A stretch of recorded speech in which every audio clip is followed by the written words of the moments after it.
বিসমিল্লাহির রহমানির রহিম। প্রিয় শিক্ষার্থীবৃন্দ, তোমাদের সবাইকে স্বাগত জানাচ্ছি আজকের ক্লাসে। আশা করি তোমরা সবাই ভালো আছো, বাসায় আছো, নিরাপদে আছো। তোমাদের সাথে আছি আমি রাহিমা আক্তার। আজ আমরা পঞ্চম শ্রেণীর বাংলা বিষয় নিয়ে আলোচনা করব। আমাদের আজকের পাঠ কবিতা। কবিতার নাম হচ্ছে স্বদেশ। নিচের চিত্রগুলো দেখো এবং চিন্তা করো। তোমরা নিশ্চয়ই এতক্ষণে বুঝতে পেরেছ। বলতে পারো এগুলো কোথাকার ছবি? এগুলো হলো আমাদের দেশের ছবি, গ্রামের ছবি, গ্রামের দৃশ্য। আর এটাই হচ্ছে আমাদের দেশ, স্বদেশ। আমাদের আজকের পাঠ কবিতা স্বদেশ, লিখেছেন আহসান হাবিব। এই পাঠ শেষে শিক্ষার্থীরা প্রমিত উচ্চারণে কবিতাটি ছন্দের তালে তালে স্বরসঙ্গতি বজায় রেখে আবৃত্তি করতে পারবে। বাংলাদেশের প্রাকৃতিক সৌন্দর্যের কথা নিজ ভাষায় বলতে পারবে। পাঠের অংশ থেকে সমার্থক শব্দ, বিপরীত শব্দ, অনুশীলন ও প্রশ্নের উত্তর, শব্দের অর্থ, মূল ভাব এবং সঠিক উত্তর বলতে ও লিখতে পারবে। আমরা এগুলো আজকের পাঠের মাধ্যমে শিখব। প্রথমে আমরা কবি পরিচিতি জেনে নিই। স্বদেশ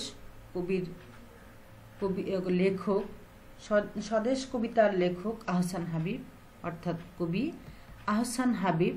তিনি 1917 সালে 2রা ফেব্রুয়ারি পিরোজপুর জেলার শঙ্করপাশা গ্রামে জন্মগ্রহণ করেন এবং মৃত্যুবরণ করেন 1985 সালের 10ই জুলাই। তার অনেকগুলো কাব্যগ্রন্থ রয়েছে।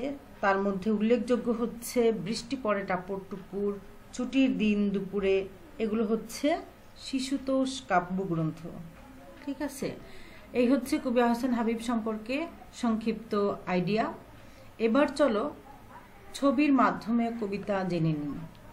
এই যে নদী, নদীর জোয়ার, নৌকা সারে সারে, একলা বসে আপন মনে, বসে নদীর ধারে। এই ছবিটি চেনা। এই যে নদী, নদীর জোয়ার, নদীতে সারি সারি নৌকা বাঁধা, এগুলো হচ্ছে একটা ছবির মতো। বাংলাদেশের যে প্রাকৃতিক সৌন্দর্য সত্যি অপরূপ। এই সৌন্দর্যের যে চিত্র, সেটা যদি আঁকা হয় সেটা ছবির মতো মনে হয়। মনের মধ্যে যখন খুশি এই ছবিটি আঁকি, এক পাশে তার জারুল গাছে দুটি হলুদ পাখি। এমনি পাওয়া এই ছবিটি করিতে নয় কেনা।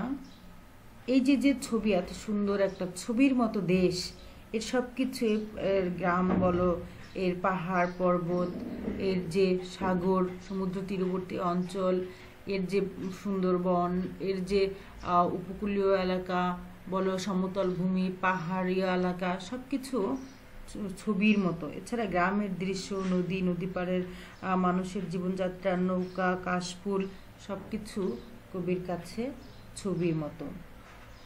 এগুলো করিতে নয় কেনা, এগুলো করি দিয়ে কেনা যায় না। মাঠের পরে মাঠ চলেছে, নেই যেন এর শেষ, নানা কাজের মানুষগুলো আছে নানান বেশ। মাঠের মানুষ যায় মাঠে আর হাটের মানুষ হাটে, দেখে দেখে একটি ছেলের সারাটি দিন কাটে। এরকম দৃশ্য দেখে বা এই ছবির মতো দেশটা দেখে, নানান সৌন্দর্য দেখে একটি ছেলের সারাটি দিন কেটে যায়। এই ছেলেটির মুখ সারা দেশের সব ছেলেদের মুখেতে টুকটুক। কে তুমি ভাই প্রশ্ন করি যখন, ভালোবাসার শিল্পী আমি, বলবে হেসে তখন। এই যে ছবি এমন আঁকা, ছবির মতো দেশ, দেশের মাটি, দেশের মানুষ, নানা রকম বেশ। বাড়ি বাগান পাখালি সব মিলে এক ছবি, নেই তুলি নেই রং, তবুও আঁকতে পারি সবই। কত সুন্দরভাবে কবিতার স্বদেশকে এই কবিতায় ফুটিয়ে তুলেছেন। কবিতার স্বদেশকে একটা ছবির মতো মনে করেছেন, ছবির সাথে তুলনা করেছেন। ছবি যেমন নিপুণ হাতে সুন্দর করে আঁকা হয়, ঠিক তেমনিভাবে বাংলাদেশটা এই কবির কাছে এই স্বদেশটাও ছবির মতো সুন্দর।